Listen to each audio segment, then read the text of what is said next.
चलिए दोस्तों, एक और नए सुपर डुपर हिट गाने के बारे में बात कर लेते हैं, जो कि भोजपुरी का सबसे बढ़िया बोल बम सॉन्ग रिलीज हुआ है।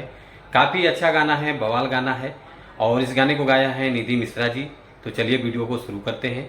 नमस्कार दोस्तों, मैं हूं सतीश और हमारे चैनल को जो लोग सब्सक्राइब नहीं किए हैं वो लोग सब्सक्राइब कर लीजिए। चलिए वीडियो को शुरू करते हैं। आज हम जिस गाने के बारे में आप लोगों से बात कर रहे हैं, फाइनली ये गाना रिलीज हो चुका है। वो आगे बात करेंगे किस चैनल से रिलीज हुआ है, पहले गाने के बारे में बात कर लेते हैं। गाने का बोल है चला कंवरिया बाबा धाम, जो कि इस गाने को गाया है निधि मिश्रा जी, जो कि काफ़ी अच्छा गाना है। और गाने का बोल जैसे मैं आप लोगों को पहले भी बताया था, चला कंवरिया बाबा धाम। और इस गाने को लिखा है विनय बिहारी जी, जो कि काफ़ी अच्छा गाना लिखा इन्होंने। और म्यूजिक है अमित कुमार गुप्ता जी का, जो कि काफ़ी कमाल का म्यूजिक है, बहुत ज़बरदस्त है। और डायरेक्टर हैं रोहित यादव जी। अब बात कर लेते हैं गाने के रिस्पॉन्स के बारे में।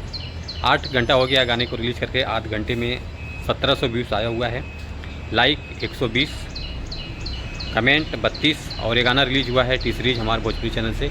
तो आप लोग जाइए, देखिए, सपोर्ट कीजिए, प्यार दुलार आशीर्वाद दीजिए गाने को। और टी सीरीज हमारा भोजपुरी चैनल बहुत अच्छा चैनल है, तो आप लोग चैनल को भी सब्सक्राइब कर लीजिए।